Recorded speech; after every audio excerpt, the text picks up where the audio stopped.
In this show, we're going to provide a lot of alternate definitions. You've heard of this? Yep, it's going to be redefined. Self-love is going to get the treatment, so is love of the neighbor, love of the world, and even love of God. Why go to all this trouble? Well, all these pieces need to be realigned because they then point the way not just to a fundamental truth about the human psyche, but to a tangible map to happiness, a guide to arranging our minds in the form of heaven. It sounds pretty good to me and sounds worth a little expansion of the dictionary. Stay tuned.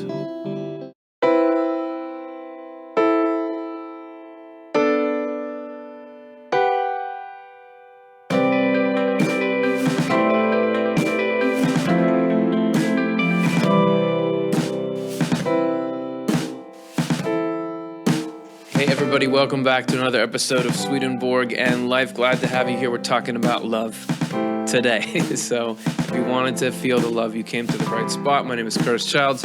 I'm your loving host, and we're going to be looking at these topics from the Swedenborgian angle, which, as we do every week, but this week in particular, he will often take phrases and assign them particular meanings or use meanings that were current in his time or variations on those. So we want to make sure that we're all on the same page with what we're talking about. And then once we know that, we should be able to crack into some pretty deep mysteries about what it is to be a human being and where we're trying to head. So we're going to start with a question that was made very famous by a particular song. So let's take a look in part one.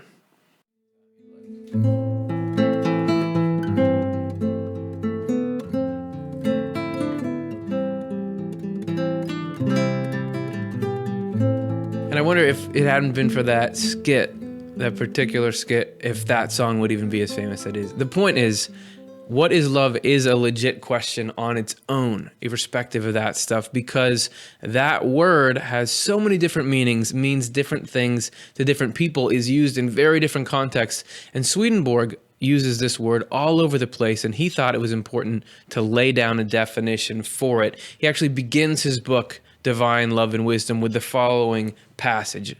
And in it, he says, "Love is our life. For most people, the existence of love is a given, but the nature of love is a mystery. As for the existence of love, this we know from everyday language. We say that someone loves us, that monarchs love their subjects, and that subjects love their monarch. We say that a husband loves his wife, and that a mother loves her children, and vice versa. We say that people love their country, their fellow citizens, their neighbor. We use the same language about impersonal objects, saying that someone loves this or that thing. Even though the word love is so commonly on our tongues, still hardly anyone knows what love is. When we stop to think about it, we find we cannot form any image of it in our thoughts. So we say either that it is not really anything or that it is simply something that flows into us from our sight, hearing, and touch, and conversation, and therefore influences us. We are wholly unaware that it is our very life. Not just the general life of our whole body and of all our thoughts, but the life of their every least detail. People say it's all about love. You find that everywhere from sort of in a more new agey context to like the Beatles and so on. But Swedenborg is very serious about it. He says, love is our life, but love not maybe maybe more expansively than you've thought of it. And it has to do with what love is leading us, what is driving us to do the things that we do. He talks about it in True Christianity 399. Again, he asserts, our love is our very life itself. The nature of our love determines the nature of our life, and in fact, our entire nature as a human being. Our dominant or leading love, however, is the love that constitutes us. So here we've got a division in this nebulous concept. There is a particular leading or dominant love within us. Our dominant or leading love has many other loves. They are derived from it in a hierarchy beneath it. No matter how these other loves may look or seem, each one of them is part of our leading love. With it, they make one government, so to speak. Our dominant love is like the monarch and leader of the rest. It guides our other loves and uses them as intermediate purposes through which it focuses on and aims for its goal. He goes on, both directly and indirectly, this goal is the primary and ultimate objective for them all. The focus of our dominant love is what we love above all else. What we love above all else is constantly present in our thinking because it is in our will and ultimately constitutes our life. For example, if we love wealth above everything else, whether that means money or property, we are constantly contemplating how to get more. When we do get more, we are profoundly overjoyed. When we lose wealth, we are profoundly grief-stricken. Our heart is in it. If we love ourselves above all else, we keep ourselves in mind at all times. We think about ourselves, talk about ourselves, and act for our own benefit, because our life is a life of self. So he is positing here that every human being has something that motivates them, some primary goal. And you might think that's not true. Not everybody does, because if you narrow it down to, oh, somebody's motivated by wanting to become an astronaut. Not everybody has such a specific dream, but in the categories that we're looking at, in these broad senses, everybody does have a goal. And you might not even think about it like that if you don't get into your own, don't examine your own thoughts and feelings. But what is the goal? And I think at times, especially when you're younger, yourself is the goal. And you don't think of it like that. But in everything you do, you're trying to make yourself cooler, make yourself have more friends, be more successful.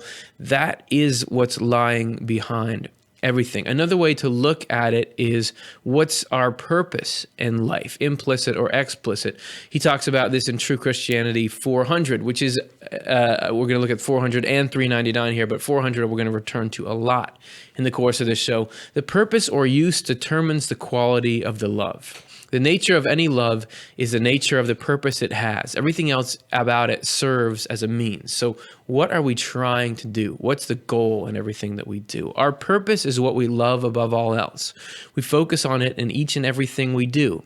It exists in our will like a hidden current in a river that moves and carries things along, even when we are doing something else, because it is what motivates us. That says well the point I was trying to get across, which is if the driving love in your life is a love for power or advancement or something like that, you're not always thinking about it, but it's there. Even when you're doing mundane things like the stuff you need to do around your house, you're thinking of increasing prestige, that kind of thing. So I'm using it in a negative sense, but it can be in a positive sense too, and we're going to look at all that as we go along. So what are these categories of love that can be found in every person? Like I said before, it might not seem like everyone is so singularly motivated, but there are broad goals that everybody is pointing at different times. So we're going to introduce ourselves to what these four categories are in section 2.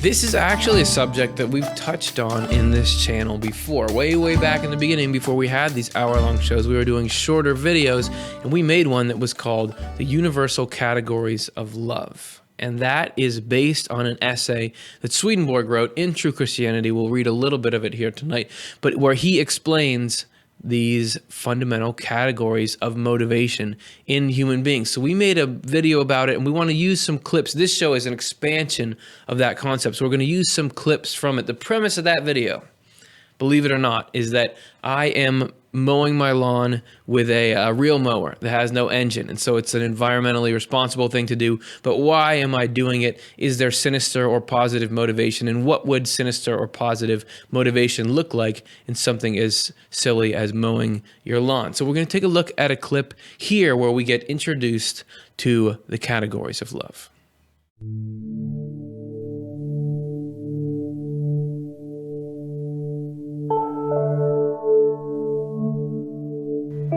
If I was going to have a really healthy day, it would be about prioritizing the types of love.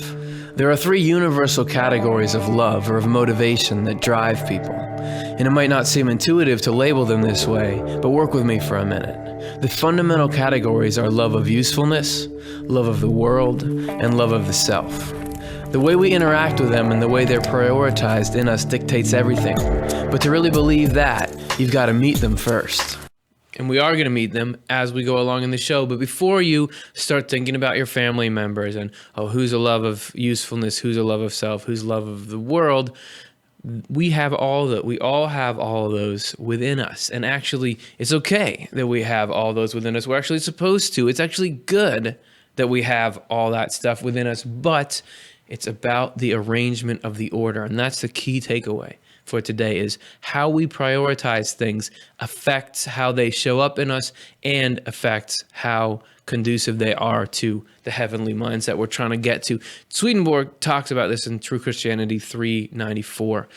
This is his essay here. You can see it's got the title up there, when he lays out what he means by these. There are three universal categories of love: love for heaven, love for the world, and love for ourselves. We are starting with these three categories of love because they are universal and fundamental to all types of love, and because Goodwill has something in common with each of the three. And remember that thing right there. We'll put a little asterisk by it because we're going to come back to that. Goodwill has something in common with each of the three, meaning all three of them can be good, and we'll look at how. First, he lays them out. Love for heaven means love for the Lord and also love for our neighbor. Love for heaven could be called love for usefulness. Notice in that clip, we called it love for usefulness because that is more directly what it's about. Because both love for the Lord and love for our neighbor have usefulness as their goal.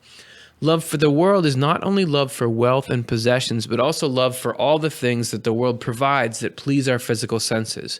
Beauty pleases our eye, harmony pleases our ear, fragrance pleases our nose, excellent food pleases our palate, soft touch pleases our skin. It also includes beautiful clothes, spacious accommodations, and, interestingly, social groups to belong to. All the pleasures that we get from these and many other things. Then finally, love for ourselves is not only a love for respect, glory, fame, and status, but also a love for seeking and getting high positions and becoming a leader. You can see right there, he's busy redefining things. Love for ourselves. We hear that phrase used nowadays in a positive sense. Like, don't beat yourself up in your mind, feel good about who you are, be empowered. That's a real strong current. He is not really talking about that. He's talking about this sort of ruthless ambition or a belief that you are superior to other people. That's the love of self that he's getting at. So you could see that there he laid it out. We have our four types, and we had them in the video. We had love of self, love of usefulness, 2,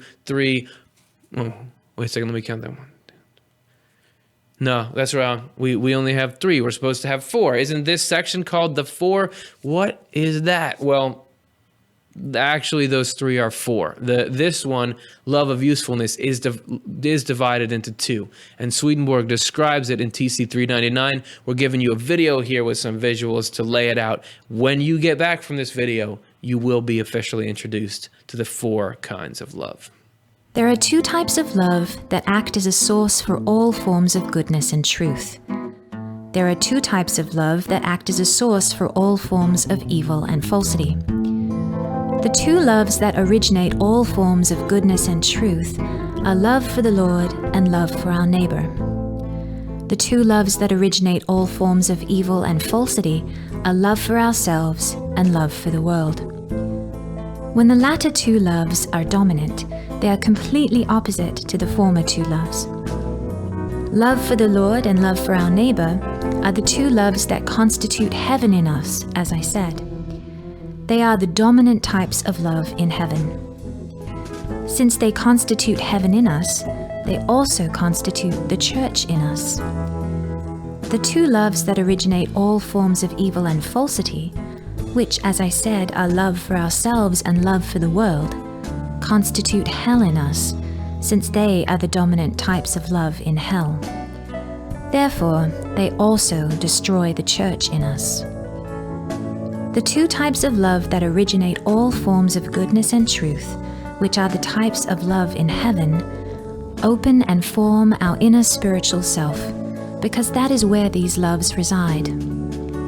The 2 types of love that originate all forms of evil and falsity, which, as I have said, are the types of love in hell, close and destroy our inner spiritual self when they are dominant. They make us earthly and sense-oriented, depending on how extensively and powerfully dominant they are.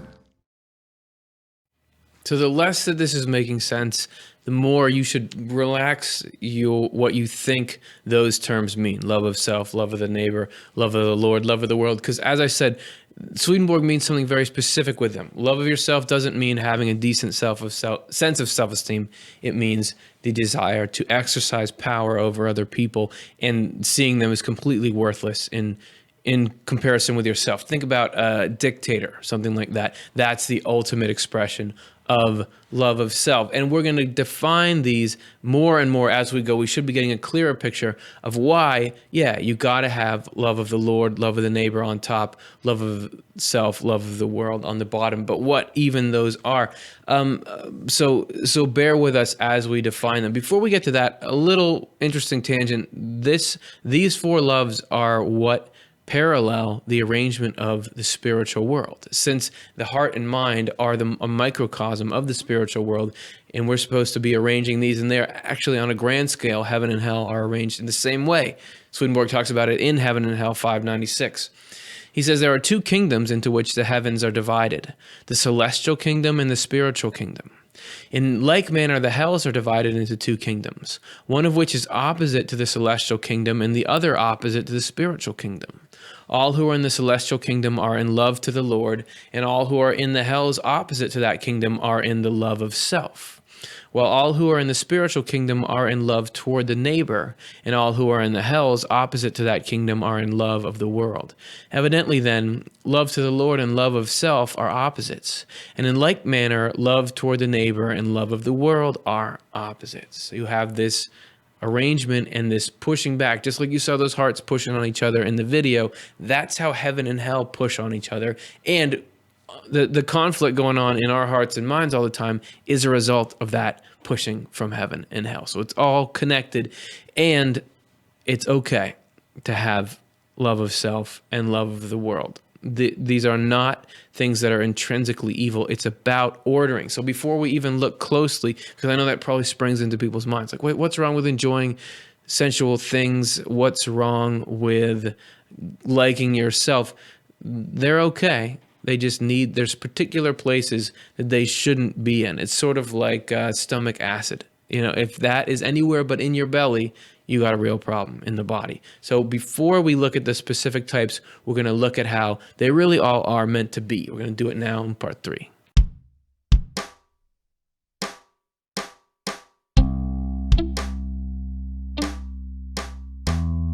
So you may remember, not that long ago in the show, we made a promise to you, and we made it using this little asterisk. And he's back to tell us that now we're going to talk about how, Goodwill has something in common. That phrase might not mean anything to you. Goodwill has something in common with all of them, meaning they all can be part of a loving human being, but it's got to be ordered correctly. True Christianity 394. Goodwill has something in common with each of these categories of love. See, I told you. Because goodwill is by definition a love for usefulness of all kinds. Goodwill wants to do what is good for our neighbor, and goodness is the same as usefulness. Each of the categories of love just mentioned have usefulness as their goal. Love for heaven has the goal of being useful in spiritual ways. Love for the world has the goal of being useful in earthly ways, which could also be called forms of civil service. And love for ourselves has the goal of being useful in physical ways, which could also be labeled benefits at home for ourselves and our loved ones. So it's confusing. The pendulum has swung now. Before, Swedenborg was talking about how evil these loves are, and you guys at home were probably like, they're not that evil. Now he's like, they're fine. But how can they be fine when we've just defined love of the world and love of self as these really cancerous kind of things for the spirit? Well, they can work together, but it has to do with the arrangement. And we talked about this in the categories of love video, so we're going to give you another clip about it. Now, if you're like me, you're jumping around between these three types of motivation all the time, usually without even realizing it. It's not that these other two types are evil, and you've got to get rid of them and never talk to them again. Like I said before, it's all about priorities. We're all born with these three types of love inside us, but who's going to end up in charge? There are three basic vacancies in us. Let's call them the head, the body, and the feet. The head's in charge. It calls the shots. It sees and decides the course. The body responds and moves, and the feet just do what everyone tells them to. If love of the self takes the head, then I'm running for governor because I want to be governor. I want that title, I want that praise, I want that recognition. Getting kickbacks from lobbyists and the salary won't be that bad either. And as for the purpose of the position, the legislation, society at large, the problems people are having and how I can help, the suffering I can prevent, oh yeah, I mean, it's good to do some of that stuff to get the people's affection. It's a good vehicle to get me where I want to go. But if love of the world is up top, then who cares how I look? This whole company exists to make me money. I'll fabricate profits to drive my stock up, I'll exploit loopholes, I'll cheat people out of their retirement money. Obviously, these two combinations don't work out well, for me or for the rest of the world. But if these three forces end up in the order they were meant to be in, the order that makes us healthy and human, then I'm doing my job in integrity for the good of the world, or I'm making my little donation to Habitat for Humanity because I'm thinking about what it feels like to have somewhere to live, the joy of having a clean, safe space for the most important things in your life.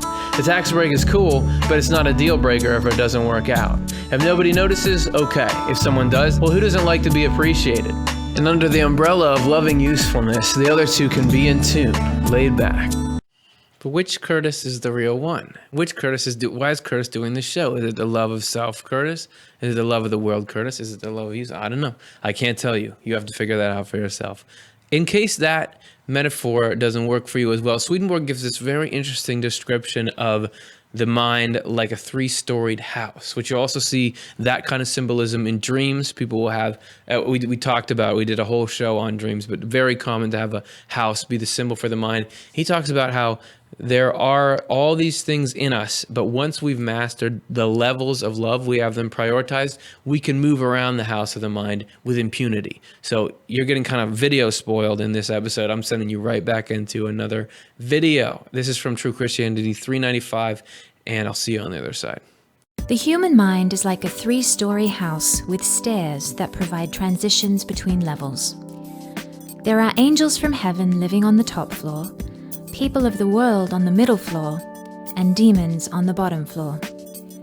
People for whom these three categories of love have been prioritized in the right way can go up or down whenever they want. When they go up to the top floor, they are like angels among the angels there. When they go down to the middle floor, they are like angelic people with the people there. When they go even farther down, they are like worldly people with the demons there. They give the demons instructions, confront them, and tame them. When these three categories of love are properly prioritized in us, they are also coordinated in such a way that the highest love, our love for heaven, is present in the second love, our love for the world, and through that, in the third or lowest love, our love for ourselves. In fact, the love that is inside steers the love that is outside wherever it wants.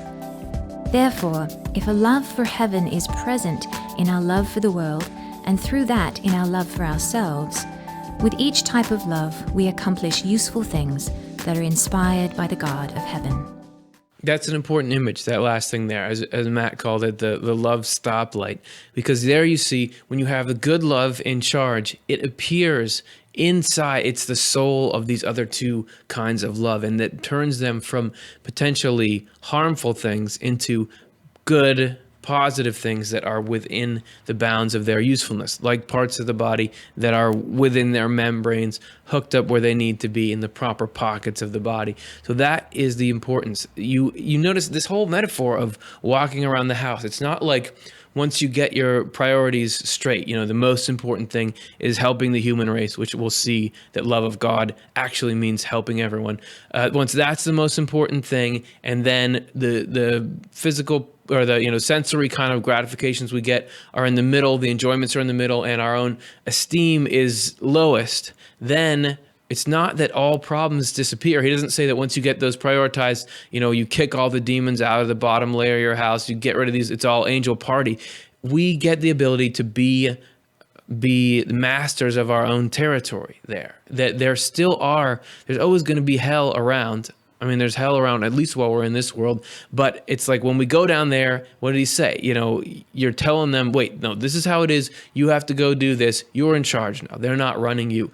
When you're in with the Middle level, you are like a little bit above that. You're bringing light into it, and you're like an angel when you're up with the angels. So it gives us the ability to navigate, having those prioritized. We still have them all within us, and we still go visit all the places in our mind, the positive and negative thoughts and feelings, but we have power. Suddenly we're not at the mercy of the weather or the house guests. We get to say, my house, my rules. And that's the promise of getting these categories of love prioritized. And another thing about how all the different kinds of love are meant to be in us, we're supposed to have even the negative ones at the head earlier on in life. We go through these stages of development Swedenborg talks about. This is from Apocalypse Explained 1144. And this is one that isn't translated in the NCE, so it's a little bit older of a translation. It has been said that the love of self and the love of the world are hell. Right? We were talking about that. But the source of those loves shall now be explained. Man was created to love self and the world, to love the neighbor and heaven, and to love the Lord. For this reason, when a man is born, he first loves himself and the world, and afterwards, so far as he becomes wise, he loves the neighbor and heaven.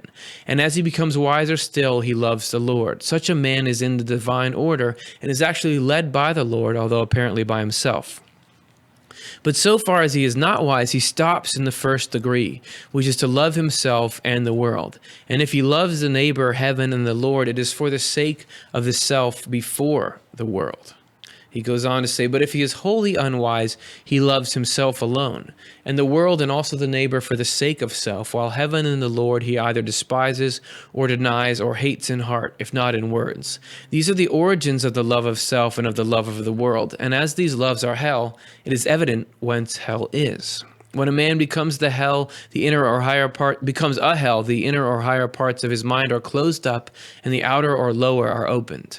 And as the love of self determines all things of the thought and will to itself and immerses them in the body, it inverts and twists its back the outer parts of the mind, which, as has been said, are open.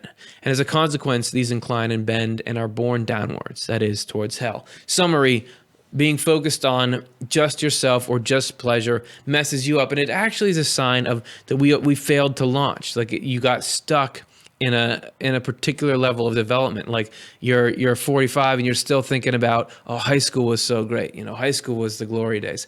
That is what he's saying, that we're supposed to, when we're young, be completely all about ourselves. When we're getting older, be just about gratification. But then we're supposed to rise above that as we grow older and become about the human race, the good of humankind, which, as we'll see, is what love of the Lord, love of the neighbor means. He actually gives the example of babies, which that is a cute baby, and we don't care if babies, even ones that are a little older and can talk and that kind of stuff, are completely focused on themselves a lot of the time. You don't give me what I want, I'm going to cry. If you have like a group of preschoolers, they can be very sweet to each other, but also very, very antagonistic toward each other. But you don't think, oh, that's an evil kid. Swedenborg even says that love of self, because of the innocence of children and the love that they have, it's excusable. It's even kind of cute, which it is. And so in their proper order, everything's fine. And we're not trying to say you never have love of self, love of the world in yourself. It's just that as we grow, we come into these higher loves. That's the way it's meant to be. All hell is disorder. So it's the failure to properly grow into these new categories. All right, we got to look now, because when I'm saying love for the Lord, love for the neighbor, you might think love for the Lord is the highest love. So it's above love of the neighbor. So it's better for me to, like, if I think about God and love God more than I love my mom, then I'm enlightened. But that's not what it is. He gives a much more clear definition that makes, I think, a lot more sense, both cognitively and emotionally. So let's take a look at these two heavenly loves in section 4.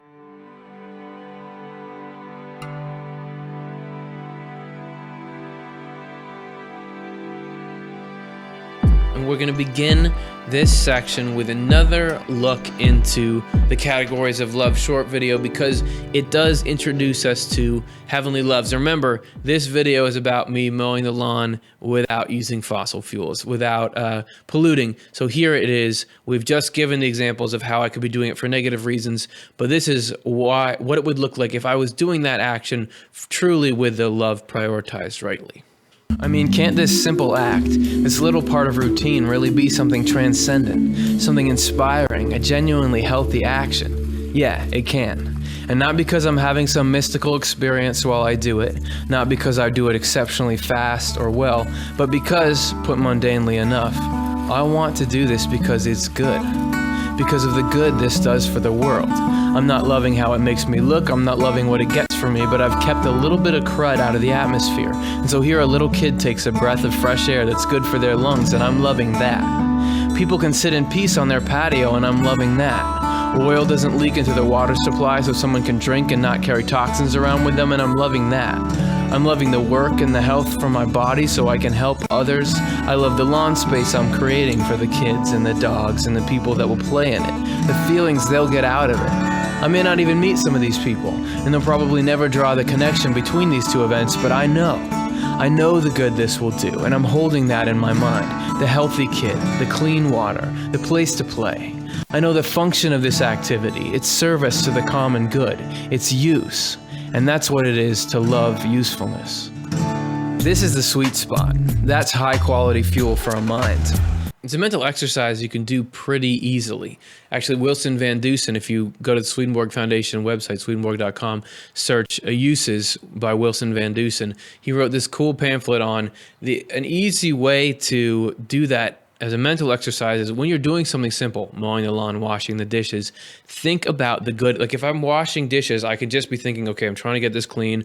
I got to get this done so I can watch TV. But if you're thinking about the next person who drinks from that cup and them having a clean receptacle for their liquid beverage of whatever kind, that is thinking about usefulness. It's thinking about what you're actually doing. If you're at your job, instead of focusing on when do I get out of here, think about the customer, whoever it is that you're benefiting through your work, the benefit, them receiving that benefit. That's connecting to this higher love of usefulness. So that's what it is there. And Swedenborg talks about it in Heaven and Hell, number 15. And this is where we start getting into this love of the Lord, love of the neighbor, these two subcategories. And what do they mean? There are two quite distinguishable loves in heaven, love for the Lord and love for our neighbor. Love for the Lord is characteristic of the third or central heaven, while love for our neighbor is characteristic of the second or intermediate heaven. Both come from the Lord, and each one makes a heaven. In heaven's light, it is easy to see how these two loves differ and how they unite, but this can be seen only dimly in our world. In heaven, loving the Lord does not mean loving him for the image he projects, but loving the good that comes from him. Further, loving one's neighbor does not mean loving companions for the image they project, but loving the truth that comes from the word. Wait, we got to look at that, because that is a major redefinition there. In heaven, loving the Lord does not mean loving him for the image he projects, but loving the good that comes from him. When you hear loving the Lord, you probably think of, you're picturing God, you're picturing Jesus in your mind and really, really loving that image. But no, loving the Lord is loving goodness. God is love and goodness. It's loving that. So loving to do good things for people, that is loving the Lord. Because God, what God wants to do is benefit and make everyone as happy as possible. When you are loving that effort, that's loving the Lord. And he says loving one's neighbor does not mean loving companions for the images they project, but loving the truth that comes from the word. So it's not, since loving other people is contained in the first one, the second one is loving what's true, loving the means. And actually, he gives a little more if we return to Heaven and Hell 15. He says, what does it mean to love the truth? Loving the truth is intending and doing it. We can therefore see that these two loves differ the way good and true differ, and unite the way these two unite. Loving the truth is intending and doing it. So that means, I know it's this thing X is the right thing to do. I want to do it. That's loving the neighbor. Loving the Lord is loving the good in all people, loving to benefit those people. The good and truth are always related in Swedenborg, just like those two loves are. He talks about it further, Divine Love and Wisdom 4:27. There are two loves that are the grounds of a basic distinction in the heavens. When he's talking about heavens, can also be talking about our mind, because our mind is either a miniature heaven or miniature hell. Namely, heavenly love and spiritual love. Heavenly love is love for the Lord, and spiritual love is love for our neighbor. So if you ever hear him talking about heavenly spiritual or celestial spiritual, he's talking about that. The difference between these two loves is that heavenly love is a love for what is good, while spiritual love is a love for what is true. When we are moved by heavenly love, we do our acts of service out of love for what is good, while when we are moved by spiritual love, we do them out of love for what is true. The marriage of heavenly love is with wisdom, and the marriage of spiritual love is with intelligence. Which wisdom, some people might just define that as intelligence, but to him, wisdom had a moral component to it. It's doing good in life. Wisdom is doing what is good because it is good, and intelligence is doing what is good because it is true. This means that heavenly love acts out what is good, while spiritual love acts out what is true. The only way I can describe the difference between these two loves is to say that people who are motivated by heavenly love have wisdom written not on their memory, but on their lives. This is because they do not talk about divine truths, they simply do them. In contrast, people who are moved by spiritual love have wisdom written on their memory.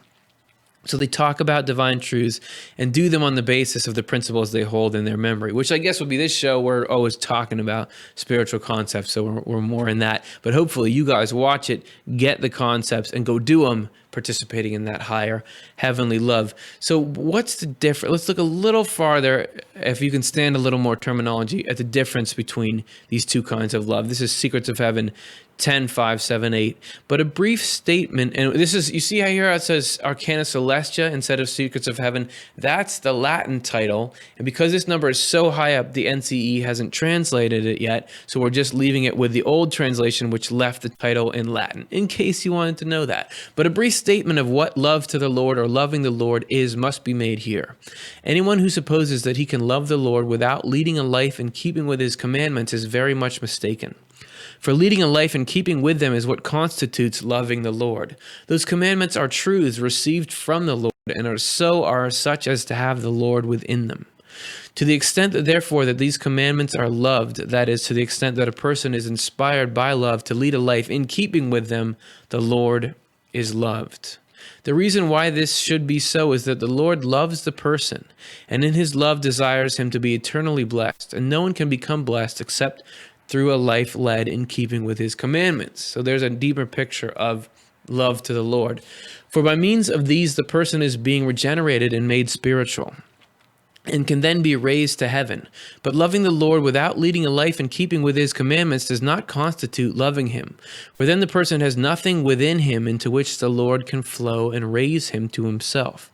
He is like an empty vessel in that there was no life in him at all, nor any life at all in his love. The life of heaven, called eternal life, is not poured out into anyone directly, but through some agency. From all this, it may be recognized what loving the Lord is. So two things, the 10 Commandments, as written in the Bible, are all about in large part about how you behave toward other human beings, making sure that you treat them well, and especially the inner sense of those commandments, as Swedenborg describes. They're all about loving the neighbor. So loving the Lord is following those and loving other people because God wants us to do that, and it's for our own sake. Only if we are trying to live by moral principles, trying to rise above the negative urges or impulses that we have, that's the only way there's an opening for God to get in, because God is that desire to rise above self and give to others. So if we live like that, God can come in, right? So there's a little more on love of the Lord, and love of the neighbor also has more about it. Apocalypse Revealed 3:56. At this point, I need to say something about love for the neighbor, or charity. Love for the neighbor is a love of obeying the Lord's commandments, which are first and foremost the ones on the second table of the Decalogue. You shall not kill, shall not commit adultery, shall not steal, you shall not bear false witness, you shall not covet what belongs to the neighbor. Anyone who does not want to do these things because they are sins is loving the neighbor. So that may seem like, oh, there's some crossover here. It sort of seems like they're the same thing. Where's the distinction? Well, we have Karin, who works on this show, once had this experience where that she had been reading those concepts a lot, but it became very viscerally clear to her what the distinction was. So we're going to hear her tell her story with a little illustration to help it along. I was sitting in church one Sunday morning, waiting for the service to begin. I guess I was in kind of a low mood. People were walking in, and I began to notice critical thoughts popping into my head about people in the room. This was really discouraging, because I did not want those critical thoughts. Being a longtime reader of Swedenborg, I knew that negative thoughts were from spirits around me, so I decided to pull in a positive thought to try to counteract the negative ones. What came to me was, they're all little pieces of God. As soon as I said those words in my mind, I felt what seemed like a focused waterfall of love pouring into the top of my head and filling me up. I suddenly felt a tremendous surge of love for everyone in the room. In that moment, I understood something that Swedenborg often wrote about, but that I had not yet been able to intellectually grasp. He wrote that the highest angels are in love of God, and angels of a lower level are in love of the neighbor. But I had always had trouble with that. It seemed like he was saying the state of the highest heaven was some easy praying to God and loving a perfect divine being, rather than engaging in the more challenging kind of love toward our imperfect fellow humans. Aren't we supposed to make the effort to love one another? But now, with this love pouring into my head, after mentally saying they're all little pieces of God, I totally got it. Love of the neighbor on its own can be more of a mental effort of tolerance, being willing to make the effort to care about people, even if they are not like me, because it's the right thing to do, which is a very good thing. But this was something much, much more. There was no effort in this feeling of love. This was loving God in the goodness of these people around me. It was an instant recognition of their value as sparks of the divine. So in loving God for that moment, I was able to love all the people around me with a power that had no conditions on it. God was present in these people. They were lovable, beautiful, and wonderful simply because they existed. This feeling only lasted a couple of seconds before I had to resist it and shut it out, because it moved me so powerfully that I was going to start sobbing uncontrollably right there in the pew, which might have been a bit disruptive to the church service. I now have a new feeling of what it means to love God. To love God is to humbly turn toward and open up to God, which then allows me to recognize the presence of God in other people, in their goodness. This makes loving God into the same thing as loving the neighbor, only I'm not doing the loving with my own limited power. I'm working in partnership with God's love. From feeling the momentary power of that love, I get now how God's love can be too much to handle if we haven't softened enough to be able to receive it. Swedenborg sometimes described feeling a level of heavenly love that almost dissolved him. I deeply hope to be able to handle that level of love for more than a few seconds someday. So there's those concepts actually clicking in someone's mind and making sense. And there's going to be a bunch of nuance to it. So you may find them click for some other way for you. But what I've found is with Swedenborg's stuff, it seems like this is weird and theoretical. This is weird and theoretical. I get it. No, that is really potent. That makes a lot of sense. It just takes the right life circumstance to trigger it, and then you see the living thing in it rather than just a shell of the descriptive words, as Karin did there. You may have recognized these two loves, love of the Lord, love of the neighbor, are the two great commandments. When Jesus is asked, what's the whole point of this thing?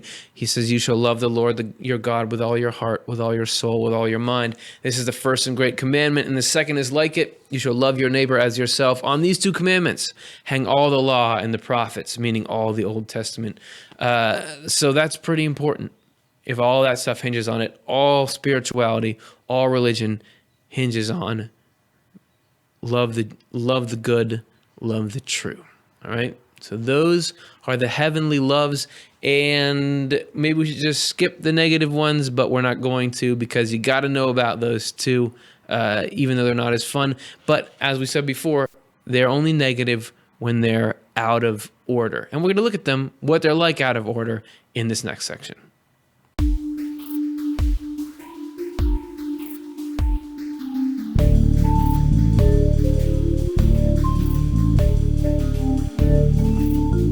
said it before, I'll say it again. These loves, love of self, love of the world, can be the most direful hell in the human mind or spirit, but only when they're out of order. And we're going to look at them and their order here in another clip from the categories of love. So yeah, I'm mowing the lawn, but check it. I'm using one of those no pollution reel mowers. So there it is, an action. But what's the essence of this action? What's the love that drives it? Which category is it? Well, that all depends on why I'm doing it. I might be doing it so that I look good. I want people to notice that I'm doing something good for the planet. I want to be part of a superior, eco-conscious, hip, cutting-edge group of people that are like so much more enlightened than the rest of the country and are the real heroes in the great struggle for blah, blah, blah, blah, blah. Everybody, meet love of the self. As the name implies, I have love of the self when I'd give anything for the cause of me. My number one priority is to benefit the self, whether it's about increasing its reputation, popularity, raising its official or unofficial status, power, influence. I'm the first and last thing on my mind, the apple of my own eye. So this love of self run rampant, where it shouldn't be. Out of the order, doesn't have that love of humankind within it. It's completely self-serving. And to further, because you hear this love for yourself. Aren't you supposed to love yourself? Why is that so bad? Are you just saying I'm evil like religion always says? No, this love of self that we're talking about is a very different phenomenon. We're going to go over some bullet points about it that Swedenborg lays out. These are just going to go by real quick here. As he describes it, love for ourselves is wanting good things for ourselves alone and not wanting good things for others unless we benefit. Doing something good only for reputation. I won't read every word, but these are all from his writings. You can pause the screen. If we don't see the benefit, we say, why should I do it? What's in it for me? We don't love the country, the church, the community, or anything truly good. We only really care about ourselves. We are only thinking about ourselves. And look at this. And our own people. Everything we do is for ourselves and our own people. It can go beyond just us. There's a group of people that we consider ours. And he says here specifically our children, grandchildren, the people living around us, or people that are in our group, or also, as he says in this one, people who respect us, revere us, whatever. So for some people, it's their racial or ethnic group, their country, whatever it is, or just people who get along with them or think politically like them. We only love them. We don't love the whole human race. Also, we think of people as our enemies when they don't show us respect. We are deeper into this love if we hate and persecute our neighbors for feeling that way. If we have a burning desire for revenge, that's the love of self. The more revenge we want, the more love of self. He lists some evil qualities in people who have love for themselves: jealousy, unfriendliness, hostility, hatred, vengefulness, guile, deceit, ruthlessness, and cruelty. Also disregarding and disrespect for holy spiritual things. For comparison, here's some points about heavenly love. It's a love for usefulness because it is useful, just because of the good done, not for the reputation gained. It's a love for good things that we do to benefit the surrounding community. If it's for our own sake and we do these good actions, then that doesn't count. If you're just trying to look good, that's the same as loving self. The more we have a heavenly kind of love, we love actions that are useful, the more we are led by the Lord. That's how God leads us, is through our wanting to do good things. That's a pliable plane that he can work through. And in case you want to read more of that, True Christianity 400, everything is in that number. You can download the book for free. Take a look. Here, when in charge, that's the problem. When love of self is in charge, that's the problem. Let's read a little of True Christianity 400. The nature of love for ourselves is that the more the reins are let out, and this is getting into, where would it go if there weren't external restraints, fear of loss of reputation, fear of the law? That is, the more its external constraints are removed. Oh, hey, he's saying exactly what I said, which is a fear of the law and its penalties and a fear of losing our reputation, respect, advantage, position in life. That's the stuff that keeps everybody's love of self in check. The more our love for ourselves rushes on until it wants to control not only the entire planet, but also heaven and even God himself. It never has a limit or an end. This limitless desire for control lies hidden within all people who are in love with themselves, although it is not visible to the world as long as the reins and constraints just mentioned hold them back. The nature of all people like this is that when whatever further progress upward becomes impossible for them, they stay where they are until moving up becomes possible again. This explains why people people who love themselves like this are unaware that there is an insane and limitless obsession hiding inside them. It's really about rescuing us from negative spiritual tendencies. The whole thing is not about, making you feel bad. You might not even realize, I really would. You never, the absolute power corrupts absolutely. It's anyone who's put in a position where they can go ahead and do whatever they want. They suddenly realize, wow, I do have these negative tendencies. So we need to let those be put. The only way to put those in check is to make them subservient to a love for service to the human race. For example, ruling over people. It's not that nobody should ever be in positions of authority, but there's two different kinds of loves of ruling, as Swedenborg describes them. One is you want to rule because you want to be in power and you want to exert your will onto other human beings and make them do what you want. On the other hand, somebody who wants to do a lot of good for the human race can want to be in power, because from there you have the ability to do good things on a greater scale. Obviously, you could run for president of the United States for either reason, because you want power or because you want to serve on a greater scale. So either of those can be motivations for the same action. And the motivation is what matters. Returning to True Christianity 400, this particular love for ruling power, the particular love for ruling power that people have had stays with them after their life in the world. So whatever we focus on here becomes part of our spirit. People who had power because they loved their neighbor are entrusted with power in the heavens. In that situation, they do not have the power. The good and useful causes they love have the power. And when good and useful causes have the power, the Lord has the power. People who had ruling power in the world because they love themselves are thrown out of office after their life in the world comes to an end. They are then forced into slavery. Well, that's part of the old, you have to be around people who are like you. If you have a love of hell, which comes in the form of loving, of dominating, you're around all these other people that want to do the same thing. So everyone's always trying to shut each other down, rule over each other. You have to experience both sides of it.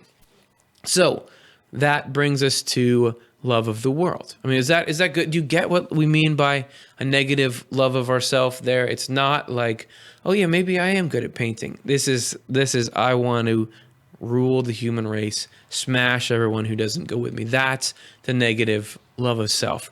Now let's take a look at what's the negative love of the world, and we're going to do it by returning to our categories of love video. It might be that I'm here doing this, but I'm not really thinking about this green mower or this green grass, but something else that's green. Love of the world isn't just the love of money. At its essence, it's also the love of pleasure, if that makes sense. Things that are visually pleasing to the ear, pleasing to the palate, and all other kinds of intense, expensive, decadent stuff. When love of the world is in charge, that stuff is the goal, the highest good. Life is about creature comforts, about seeking out sensory experiences of whatever kind floats your boat, or just hoarding cash.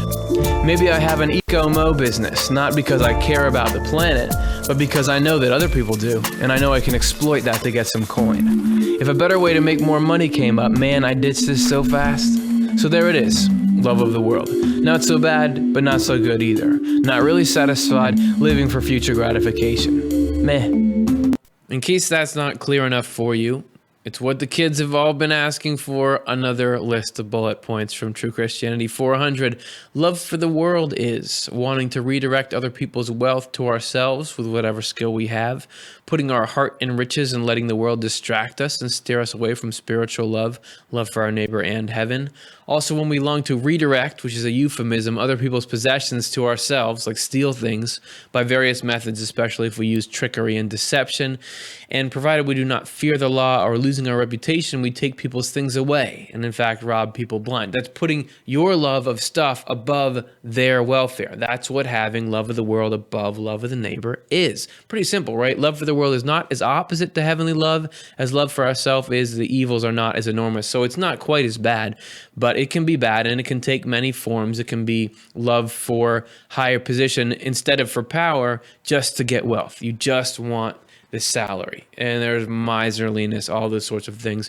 Finally, if our purpose in gaining the wealth is the use we hope to get out of it, that's the whole point, just gaining the wealth. So those are the negative ones. Now we have, is it all clear now? We have a clear sense of what these four loves are, but what How can they all work together as a happy family? We're going to look at that in our final section, part 6.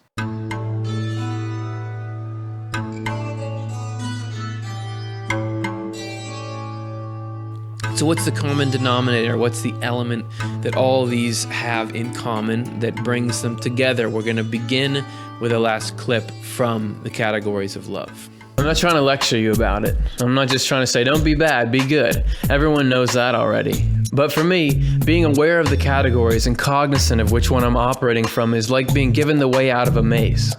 If I'm mowing for the first 2 reasons, yeah, what's growing in the yard ends up the same, but what's growing in me, it's night and day. Watch the way anxiety and tension follow these first 2.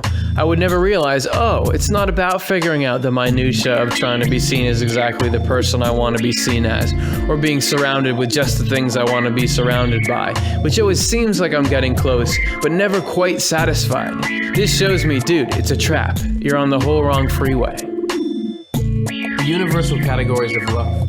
I'm just trying to pass them along for you if you want them, and just trying to order them correctly in myself whenever I can. Like, just as an example, let's say I was making a video about the universal categories of love. Would I just do it to make myself look good? Okay, so what I want you to do is just make me look really cool. That's impossible. Well then just make everything else look bad so that I look really good. Or do I do it with love of the world on top? Okay, so it says here that people are more likely to donate if just put in some violin music and a please donate button. Or am I doing it for the sake of the information, to get helpful things out? Simply because you and I are probably going through some of the same struggles, and maybe with the right tools we can make some progress. The common denominator is usefulness. Doing good things, which you go anywhere in Swedenborg, you'll find usefulness has this huge high importance. He talks about it in Divine Love and Wisdom 396. The reason love for ourselves and love for the world are hellish loves, the reason we could become absorbed in them and thereby destroy our own volition and discernment, which is the primary parts of our spirit, is that as created, love for ourselves and love for the world are heavenly loves. They are in fact loves proper to our physical self and of service to our spiritual loves service to our spiritual loves, using loves as a noun, the way foundations are of service to houses. It is love for ourselves and love for the world that prompt us to care about our bodies, to want nourishment, clothing, and housing, to take care of our homes, to look for jobs in order to be useful, to be granted respect due to the worth of our responsibilities so that people heed us, and even to find delight and recreation in worldly pleasures. So it's not that they're bad, it's just that they need to be the foundation rather than the top floor. All these activities, however, should be for the sake of usefulness. Usefulness meaning doing good things for other people. They bring us into a state of serving the Lord and the neighbor. In contrast, when there is no love for serving the Lord and the neighbor, when there is nothing but love for using the world to suit ourselves, then the love becomes hellish instead of heavenly. It makes us focus our minds and spirits on our self-image, which intrinsically is completely evil. Because we're all in this together. I was thinking the other night about, what would make me really happy? And if I started to imagine things going really well for me. But that's like a messed up way to think about it, because think about all the pain in the world. And if things went really well for Curtis, all the rest of the world would still be in the same amount of pain. There'd still be all those problems, but I would just be isolated from it. But instead, if I'm thinking, what would be awesome if the whole world got better? Then that's what you would rather have as your thing you point, your compass point. That's a better way. And it's obviously we just don't think about it like that, but you can get in the habit of imagining good things happening on a broader scale than just for ourselves. And that's the arrangement. You see that it's okay to have that stuff, but it's part of a larger thing, meaning you can have love of self, you can have love of the world, but they are serving the greater purpose of life, which is to be useful and good. And Swedenborg describes it further in Divine Love and Wisdom 424, which we have a little animation of for you. An earthly love separated from spiritual love is opposed to spiritual love. This is because earthly love is love for ourselves and love for the world, and spiritual love is love for the Lord and love for our neighbor. Love for ourselves and for the world looks downward and outward, and love for the Lord looks upward and inward. So when an earthly love is separated from spiritual love, it cannot be raised away from our self-absorption. It remains immersed in it and even mired in it to the extent that it loves it. If our discernment does raise up and see elements of wisdom in heaven's light, then our love drags it back down and unites it to itself in its self-absorption. There, it either discards the elements of wisdom or distorts them, or arranges them outside itself so that it can mouth them for the sake of reputation. If you take nothing else away from this show tonight, take this. Our purpose matters. What we focus on as the goal of our life, consciously or subconsciously, and if it's subconsciously, take a look, see what am I? What are my goals? Where do I have things prioritized in the right way? That matters, because that is just like the physical body is forming during the period in the womb, and you really need things to go right there in order to get a baby that's like cute and the right shape.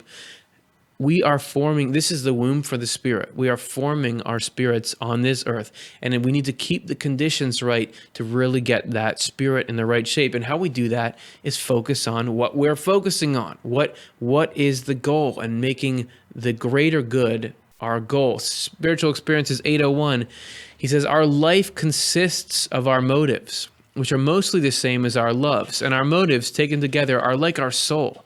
And such indeed does our soul become. For one's soul looks only toward purposes and is a bundle of purposes. So it is that during bodily life we develop a soul for ourselves, which is our character and instinct. It's almost like instead of the physical body is composed of cells, where the spiritual body is composed of purposes and goals. So we can make our spiritual bodies more and more healthy by getting things in the right order. And in case you want a little picture of what that right order is like, Swedenborg describes it, Secrets of Heaven 5949. Take a look. The situation is like the relationship between the body and its soul. We have every obligation to take care of our body, making sure it is nourished, clothed, and indulged with worldly pleasures. The whole point, though, is the soul, not the body. The point is for the soul to function in a healthy body that responds properly, and to have the body as its fully obedient instrument. The soul will then be our final purpose. Except that the soul will not be a final but only an intermediate purpose. We will take care of our soul not for its own sake, but for the sake of services we then perform in both worlds. And when being useful is our goal, the Lord is our goal, because he disposes us to be useful and oversees the useful activity itself. It's not that, don't feel like this is too hard to do. Nobody's expecting perfect, constant focus on the good of all. You never put yourself, we're all going to fluctuate. We're going to have days and moments where love of self is on the top, love of world is on the top. But overall, the more often we can get love of the neighbor, love of the Lord higher and higher. And if we're making, even if we just set as an intention that we want to do that, even though we know we're not there, that's a purpose in itself. It's not an impossible task. It's not we're being graded really sharply. It's just that we want to make an effort in that direction, and that has a big, huge payoff. So hopefully this show has had a payoff for you tonight. If so, please feel free to like and subscribe. That helps our video get out and hopefully do some good, or at least provide some entertainment for people. If you want to keep this engine going that makes content like this, donate to the show. Tax season is already upon us, but if you're looking for next year to start to build up your nonprofit donation status, we would really appreciate it. That we don't sell this stuff; we give it away because we want people to access it, so have access to it. So if you feel like, oh, I want to give back, do it. That would be awesome. Thanks. All right, we're going to get to a couple of questions that people have given us right on the other side of this video break.